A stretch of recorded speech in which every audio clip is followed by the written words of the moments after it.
Hi, this is Dan Nothe's mom in Minneapolis, and you're watching Takeover TV, as you should be. What is up, friends? Takeover peeps, a random person coming across this video. However you got here, I'm happy to have you. You probably noticed already that I'm in a different setting right now. That's because I'm not in Florida. At home, I'm in Minneapolis visiting friends and family. So this is me in the guest bedroom just realizing that I need to make a wrap up this week. It's been a good week so far. It was a good weekend. Father's Day was great. Went out to eat brunch with my family. Was celebrated myself. I'm also a dad. Shout out to all the dads there. Happy belated Father's Day to all the dads. Shout out to you guys. I also went to a barbecue for World Juggling Day. That's right. My wife is a juggler. I have so many friends that are a juggler. Tom, the editor of these fine Takeover TV videos, is a juggler. So we hung out, celebrated World Juggling Day. And then we walked to this cool spot called Stone Arch Bridge in Minneapolis and saw there was like food vendors, craft fair stuff going on. Did all that. Question of the day: pancakes or waffles? I have a feeling a lot of you are going to say waffles, and you're going to tell me that it's because the texture is an added thing. And I agree, waffles are delicious, but for some reason, I still personally lean pancakes. And I think there's just something about those, the way they're made, that just lets the butter and the syrup soak in just right. Now, I understand that there's those little capsules, for literally holding the butter and syrup and waffles, and I don't disagree with you. But for some reason, I think I lean just slightly pancakes, and I think a lot of you are going to disagree if I'm correct. I do prefer strawberries and whipped cream with waffles, I will say, and butter and syrup with pancakes, though, so it depends on what mood I'm in. Not that I won't just put syrup and butter on both, but that's just me. Sports news. Bradley Beal has now found a new team after so many years. He's played with the Washington Wizards since 2012, so he's given them plenty of time. He's been in the rumor mill to be traded so many years now, and it finally happened. He is headed to the Phoenix Suns, which is creating a new big three there. They now have him, obviously, Kevin Durant, which they got towards the end of last season, and Devin Booker. So they got that big three. And then, remember, they got things too, like Josh Okogie started coming on. DeAndre Ayton is still there. Like, they're going all in to try to make a run at this, even though it seems like, Denver is still the team to beat. And like I said, Beal has been in the league since 2012 with the same team, so he is entering his 12th season. But the dude can still play. He still puts up points. He's going to contribute to that. It's going to be great. It's going to be really interesting to watch. More basketball news. The Big Three kicks off on Sunday. Now, you may be wondering what the Big Three is, or maybe you've watched it. It is Ice Cube's 3-on-3 half-court league. Does that sound boring? It's not. I gave it a chance, and I loved it. And part of the charm is seeing players that haven't played in a while, right? Because it's a league gathering guys who have, stepped away from the NBA, fallen out of, or just been long retired. They had some guys in there that I remember watching in the 90s. That was really cool. One of the best players in the league is Joe Johnson. He actually played his way into another contract with the Celtics 2 years ago, maybe, I think, during a playoff run after playing so well in the Big Three. He's a dominant force in there.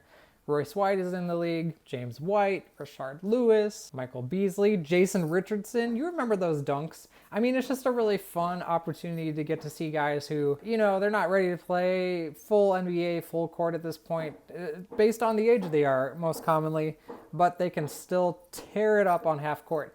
And yeah, half court is less interesting than full court, but the way these guys play, it's interesting ball. I have such a fun time watching it. Plus, there's a 4-point spot. Sports card news. A post surfaced about a guy pulling a one-of-one Lucille Ball autograph. Now, here's how the story goes. He claims to have been looking at loose packs and saw the word love peeking through part of the wrapper. Now, here's the thing. It's one thing if you looked at the very top pack and decided to buy it and then noticed it and got excited. But the way that the story is phrased leads me to believe that some pack searching was involved, and we are not a fan of pack searching.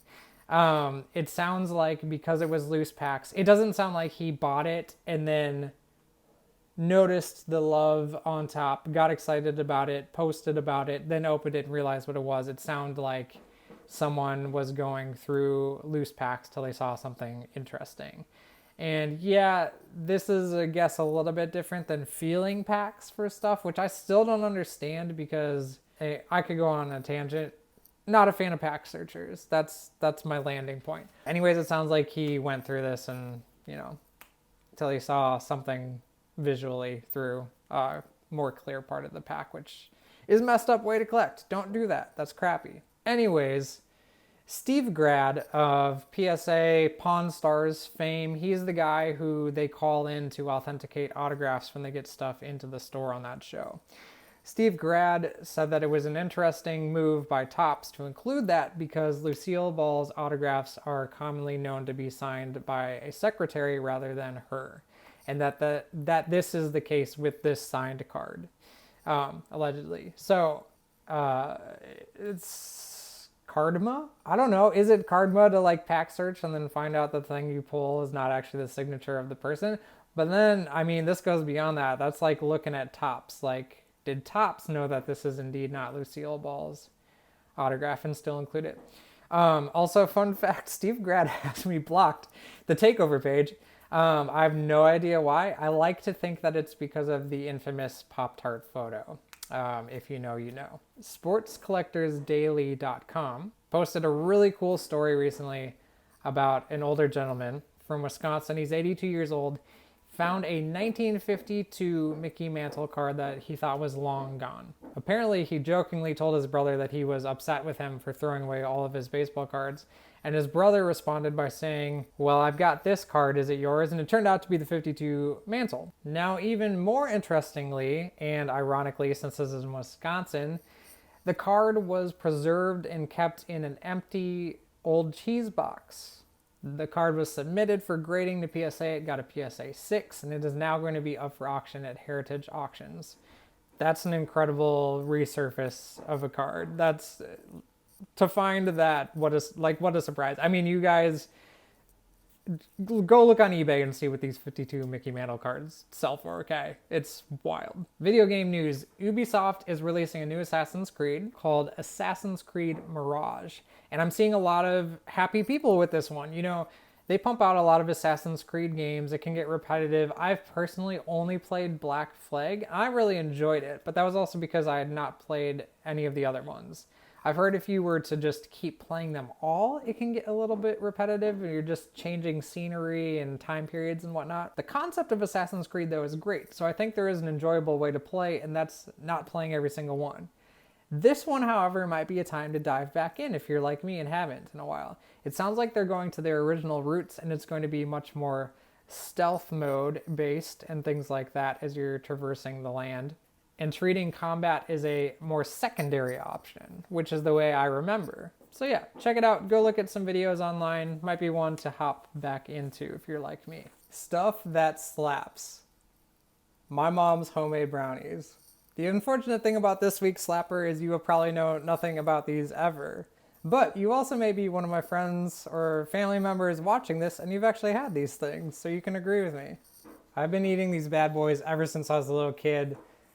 Carried it all through college, would come home, my friends would come over, they'd be super excited if my mom was making them. And they're just absolutely delicious. The chocolate flavor she packs into here, they're moist. Some of you hate that word, that's okay. They're just delicious. And my favorite thing to do is what I did with this one. I like them fresh and whatnot. But if you stick them in the fridge and let them get cool overnight, they turn into this like fudge-like quality, and that's the way that I almost prefer eating these if I'm not eating them right away. They're just, oh my gosh. I'm not going to eat it right now because we already did a video of me eating a Pop-Tart in front of you. You don't need to watch me eat a brownie. Here's what we're going to do though. Since you probably will never eat these, let's just give a shout out to homemade brownies in general too. Like if your mom, grandma, dad, sister, brother, friend, cousin, uncle makes delicious brownies, maybe you make delicious brownies, let's just shout those things out, okay?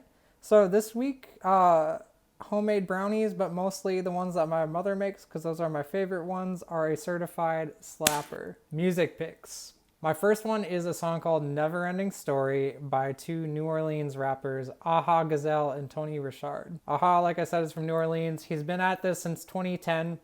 On this one, he brings on his friend Tony, another favorite indie rapper of mine. This song just has such good flow. It's got kind of the New Orleans bounce a little bit, freshened up. They're just spitting lines. I love their voices as rappers. There's just certain rappers, and I'm not comparing these two because there's different levels, but sometimes there's rappers whose voices just strike me. I just love hearing them when they do. Like, once again, I'm not comparing them, but I just love Ludacris's voice. Snoop Dogg's voice, like things like that. Like it adds a whole element to me, like whether they're even like good at, lines or not. If they're good writers or good rappers, like it's the tone of the voice that I also pay attention to. And that is the case for Aha and Tony. On this song specifically, once again, the beat is really cool. It's got this bounce. It has undistorted guitar samples playing repetitively over that. That wasn't a word. Repetitively, not repetitively. But my favorite part is at about the 2-minute mark, I believe, when Aha just goes off on his last flow, and he's just going and going and going, and he's got this rhythm, and he's barely taking a breath, and then all of a sudden the undistorted guitar sample disappears, and it's just like the bouncy beat. And he's going and going and going. It just hits. And if you can find it, look around on YouTube. There's a video of them doing this live in a studio. It looks like maybe for like a radio show or something like that. But Tony and Aha are there. And it's just like cool, like seeing him like do this. And he's like, he's so focused. Like you can just tell he's in the zone and trying to sneak in little breaths where he can without you hearing it. It's just super cool. I just really like this song. It bounces. It makes me happy. It gives me energy. It gets me pumped up. It'd be good like on a workout. Yeah, it's good. My second pick is the album White Lies by a band called Love Hate Hero. Love Hate Hero existed in the mid-2000s. They're from Burbank, California, which makes me wonder if they ever went to Burbank Cards, but that's besides the point. The band released 3 albums in their lifespan. We're talking about their second one that came out in 2007. Love Hate fits into the post-hardcore, rock, emo, screamo genre. But the really cool thing about this band is they just have like a really big rock sound. Like it sounds like it's like arena rock in a way without being arena rock. It's soaring. It just just this big soaring wall of sound quality to the band. And even though they're in like that post-hardcore emo screamo genre, the guitarists are clearly influenced by classic rock guitarists because they will just rip into these big guitar solos seemingly out of nowhere within the songs, and they're very talented at it, and I love that. This album as a whole is a really good listen pretty much all the way through, but my favorite song on it is called Amity. That song, the chorus gets stuck in my head all the time, and I have really good memories tied to this album because my old band never got to play with them, but we toured with a lot of the same bands, and this band, Love Hate Hero, this White Lies album, we would turn on in our we all shared a suite at the college we went to, and it would be like our cleaning music. So like if we had chores on the weekend, we just would all 6 of us would start cleaning the room, and we'd just be blasting Love Hate Hero, have the windows open.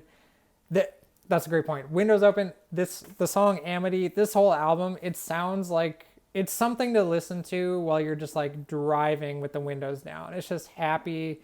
It's clean. It's crisp. It's clear. Soaring guitar solo. Just give it a try, okay? Those are my music picks. Thank you so much for hanging out with me this week, friends. Peace and love.